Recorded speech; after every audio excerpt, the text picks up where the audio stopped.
Hello everyone, welcome back to my channel अंग्रेजी वाली madam Puja Nadia English classes. I hope all of you are fine and well. आप सब लोग बिल्कुल अच्छे होंगे और स्वस्थ होंगे।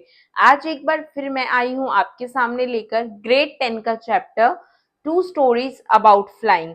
इस वीडियो में हम करेंगे इन दोनों चैप्टर्स की। एक्चुअली ये एक ही चैप्टर है लेकिन इसमें दो स्टोरी हैं फ्लाइंग के बारे में, तो इसमें इनको हम दो चैप्टर भी कंसीडर कर सकते हैं, दो स्टोरीज एक चैप्टर के अंदर ही कंसीडर कर सकते हैं। तो दोनों स्टोरीज की समरी करेंगे, इवेंट वाइज डिटेल करेंगे कि क्या क्या हुआ दोनों स्टोरीज में।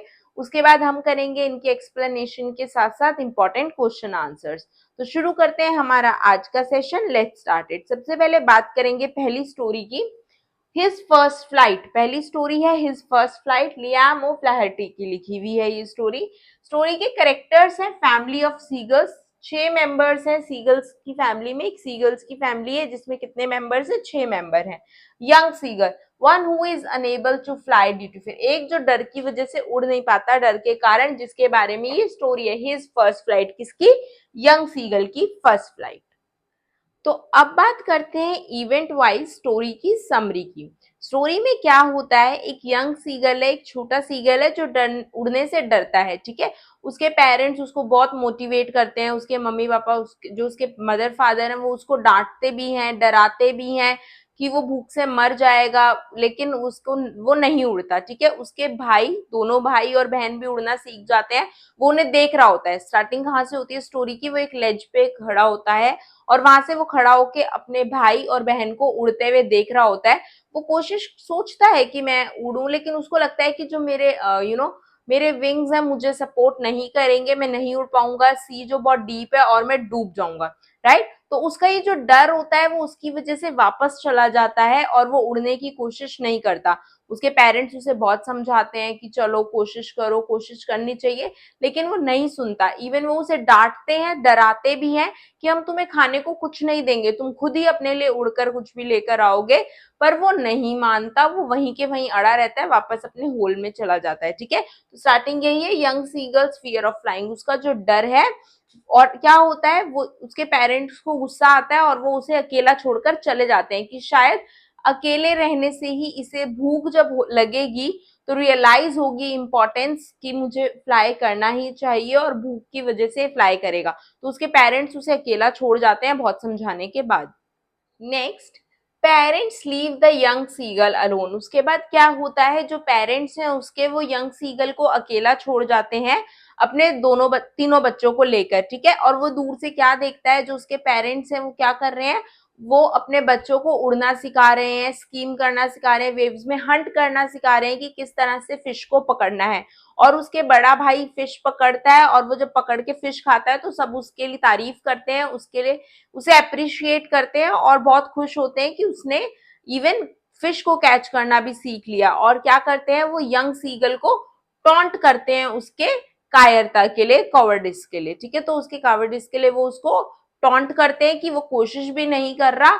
और वो जो पेरेंट्स हैं वो बाकी तीनों बच्चों को सिखा रहे होते हैं कि किस तरह से वेव्स को स्कीम करना है, किस तरह से फिश को कैच करना है। नेक्स्ट क्या है, द हंग्री सीगल। क्या होता है, इसके बाद सीगल को बहुत जोर से भूख लगने लग जाती है, बिकॉज वो काफी देर से भूखा होता है, ऑलमोस्ट 24 आवर्स से, और उससे भूख अब बर्दाश्त नहीं हो रही होती।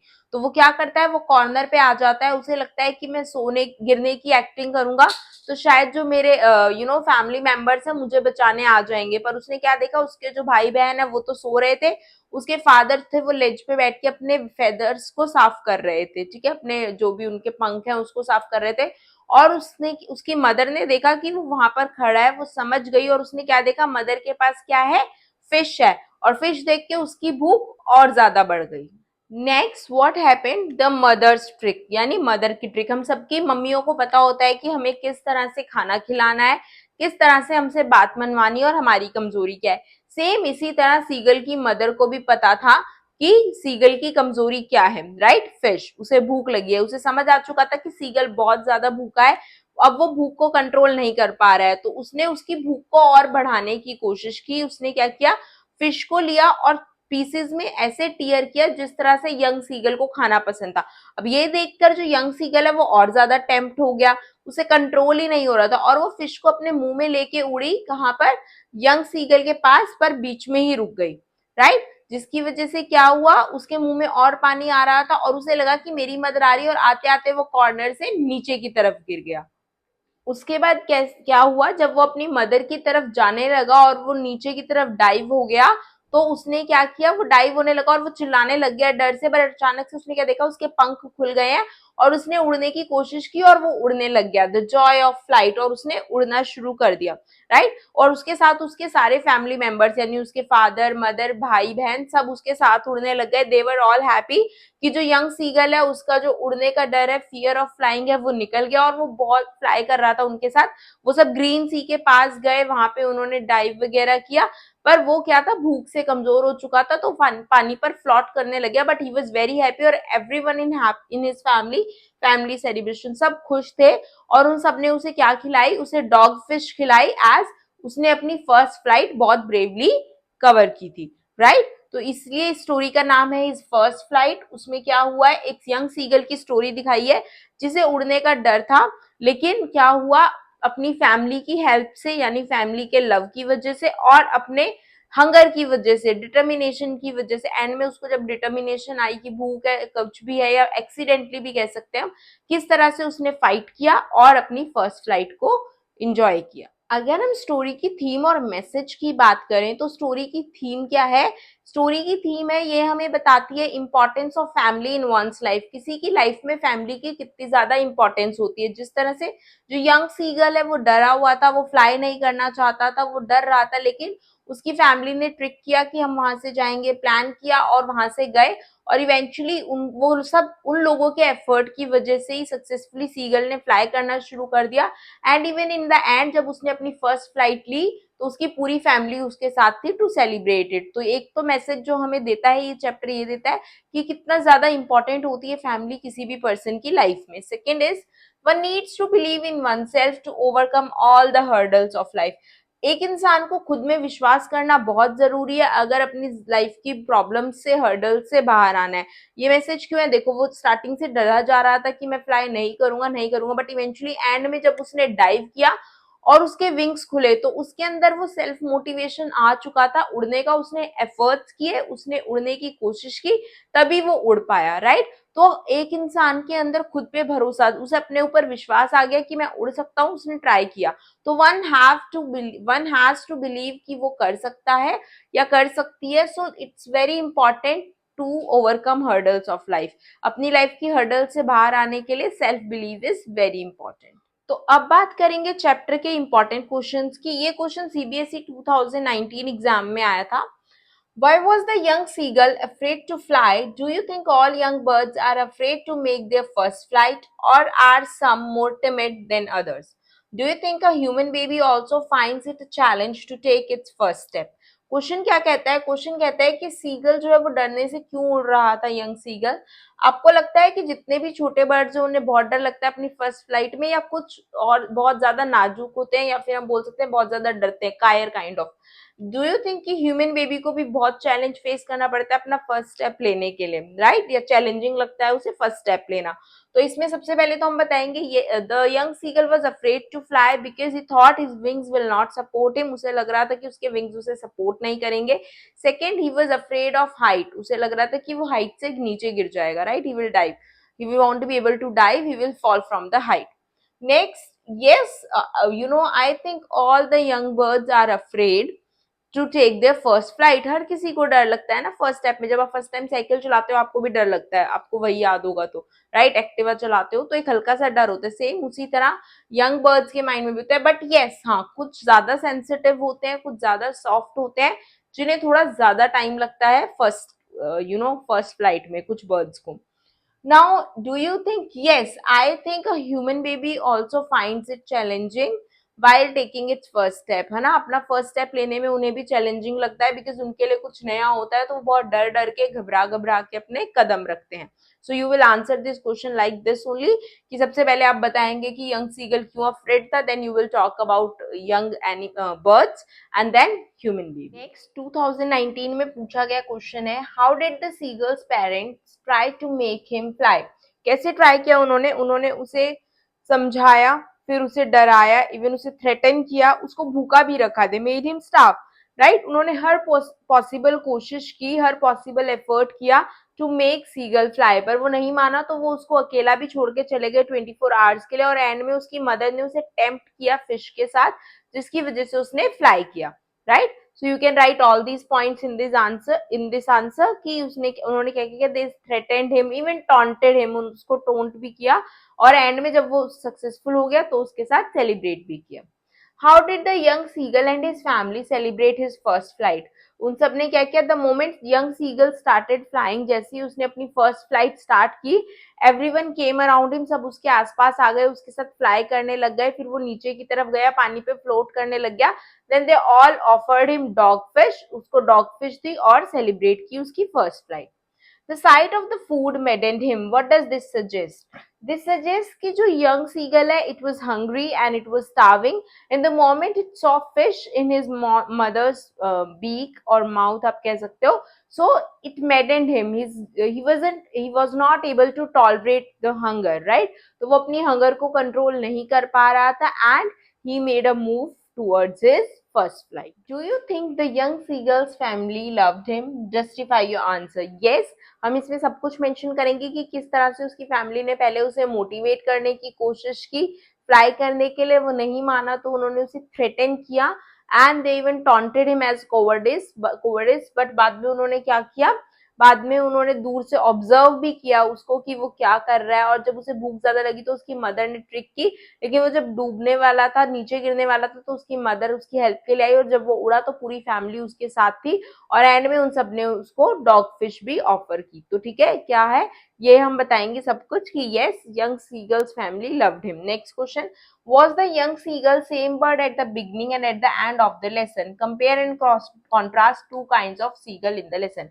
No, the young seagull was not same, because in the beginning of the chapter he was cowardice, and in the end of the chapter he was able to fly. Starting में वो फ्लाई करने से refuse कर रहा था, डरा हुआ था, बट एंड में वो फ्रीली फ्लाई कर रहा था, मूव कर रहा था, राइट। तो इसमें आप ये आंसर करेंगे। आई होप आपको ये चैप्टर क्लियर है। अब हम बात करेंगे इसी चैप्टर की सेकेंड स्टोरी की।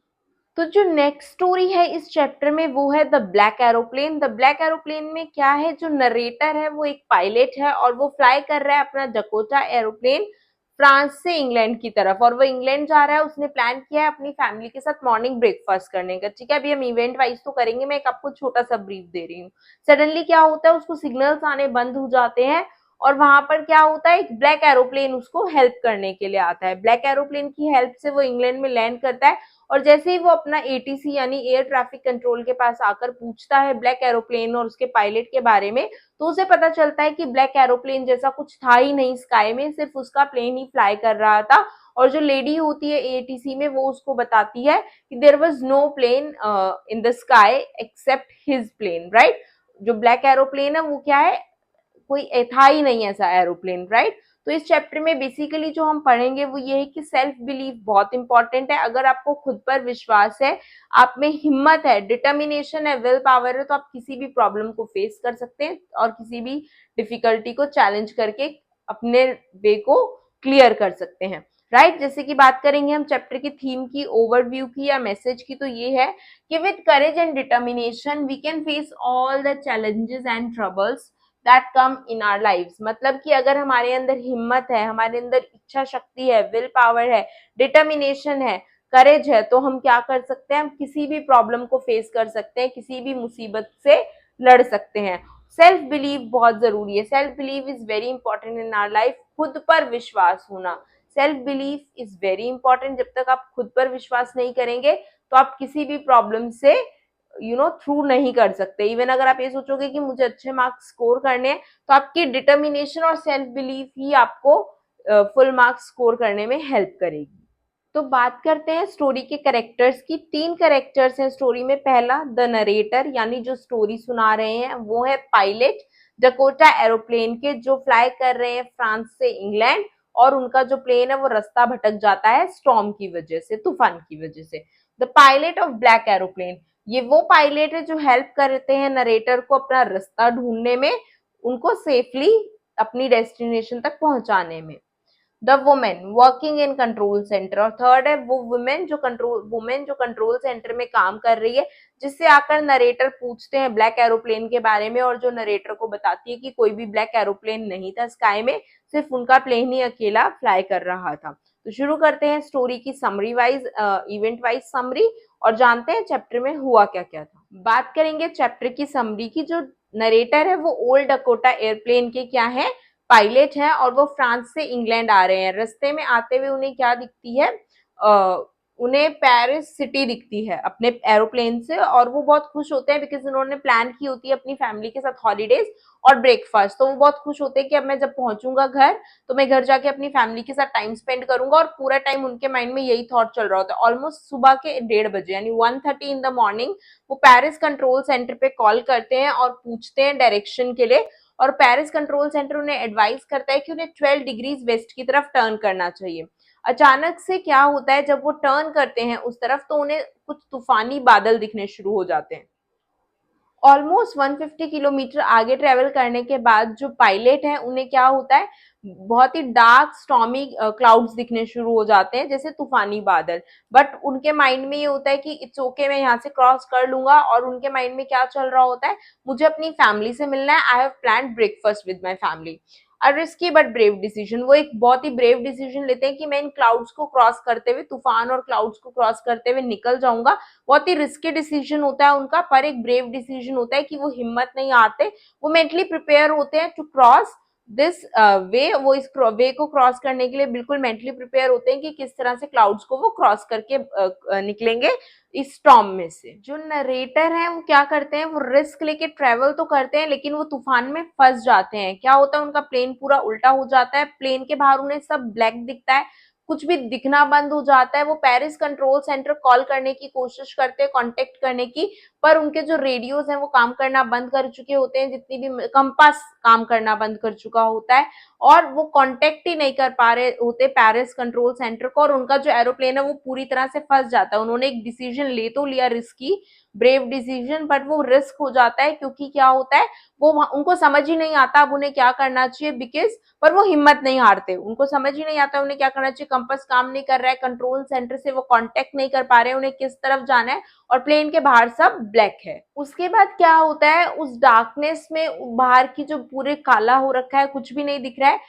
जो नरेटर है उन्हें अचानक से एक ब्लैक एरोप्लेन दिखता है। ठीक है, उस ब्लैक एरोप्लेन के विंग्स पे कोई लाइट नहीं होती, कुछ भी नहीं है, और उस ब्लैक एरोप्लेन का जो पायलट है वो नरेटर की तरफ देख रहा होता है, उन्हें वेव करता है और सिग्नल करता है मेरे पीछे आओ, लाइक दिस, राइट। तो जो नरेटर है वो उनको फॉलो करना शुरू कर देते हैं ब्लैक एरोप्लेन के पायलट को, बिकॉज उन्हें कुछ दिख तो रहा नहीं होता, उन्हें समझ नहीं आ रहा था किस तरफ जाना है, ही वाज डायरेक्शनलेस, तो वो उस ब्लैक एरोप्लेन को फॉलो करना शुरू कर देते हैं।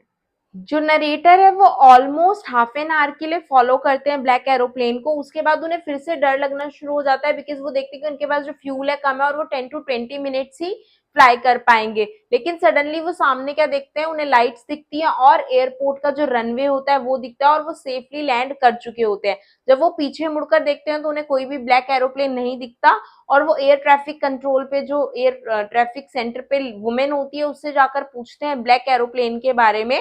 बट वो लेडी बोलती है कि वहां पर कोई भी ब्लैक एरोप्लेन नहीं था, सिर्फ एक नरेटर का ही प्लेन था जो फ्लाई कर रहा था स्काई में अकेला इस स्टॉर्मी वेदर में। जो नरेटर है वो थैंक करना चाहता था ब्लैक एरोप्लेन के जो पायलट है उसको, लेकिन जब उसे पता चलता है कि कोई और था ही नहीं, तो बहुत सरप्राइज्ड होता है, और वो बहुत ज्यादा शॉक्ड होता है कि कौन था जो उसे हेल्प कर रहा था, लेकिन कोई था भी नहीं। जब उसे पता चलता है कंट्रोल सेंटर से कि उसकी हेल्प तो किसी ने की ही नहीं, बट ही नोज कि किसी ने हेल्प किया है। अब चैप्टर यहाँ पे खत्म हो जाता है, ये मिस्ट्री है, हमें नहीं पता कि ब्लैक एरोप्लेन सच में था या नहीं, ये हेल्यूसिनेशन भी हो सकता है। हेल्यूसिनेशन क्या होता है, किसी का परसेप्शन, हम सोचते हैं ऐसा कुछ है। अब क्या होता है, जो पोएट, जो हमारे नरेटर है, उन्होंने जो अपनी होप है लूज नहीं की, right, he was very courageous और डिटरमाइंड थे कि मुझे क्रॉस करना है। तो शायद उनके माइंड ने एक हेल्यूसिनेशन क्रिएट किया कि कोई है एक एरोप्लेन जो उसे डायरेक्शन दे रहा है, और उस डायरेक्शन को फॉलो करते हुए वो अपने रास्ते तक पहुंच गए। या फिर गॉड भी हो सकते हैं कि गॉड उनकी हेल्प करने आए, बिकॉज हमने देखा ये कि जब भी कोई करेज और डिटर्मिनेशन शो करता है तो गॉड हमेशा उसे पाथ शो करते हैं। तो हो सकता है कि जो पायलट है ब्लैक एरोप्लेन का वो गॉड भी हो सकता है जो हेल्प करने आया था पायलट का। तो ये आज तक मिस्ट्री है कि जो ब्लैक एरोप्लेन था वो हेल्यूसिनेशन है, गॉड है, कि क्या था, राइट। पर हमें हमारी तरफ से जो चैप्टर है वो वहीं पर एंड हो गया जब नरेटर को पता चलता है कि ब्लैक एरोप्लेन जैसा कुछ भी नहीं था स्काई में। So this is the chapter is all about. I hope आपको चैप्टर की थीम और समरी क्लियर है। अब हम बात करेंगे चैप्टर से रिलेटेड इंपॉर्टेंट क्वेश्चंस की। अगर इंपॉर्टेंट क्वेश्चंस की बात करें तो why did the narrator follow the pilot of black aeroplane? Narrator ने क्यों फॉलो किया? Because he was strucked in the storm.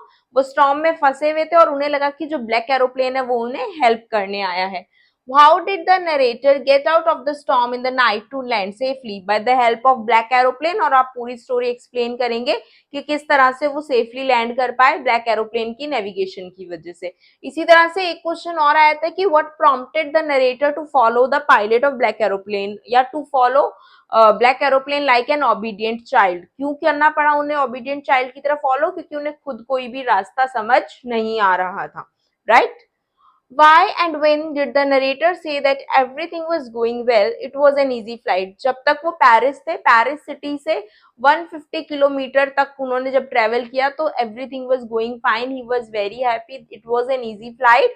But उसके बाद ही फेस्ड स्टॉर्म क्लाउड्स। तो आप मेंशन करोगे स्टार्टिंग कैसे की नरेटर ने अपनी फ्लाइट की, फैमिली से बात की, ब्रेकफास्ट प्लान किया, and after that what happened.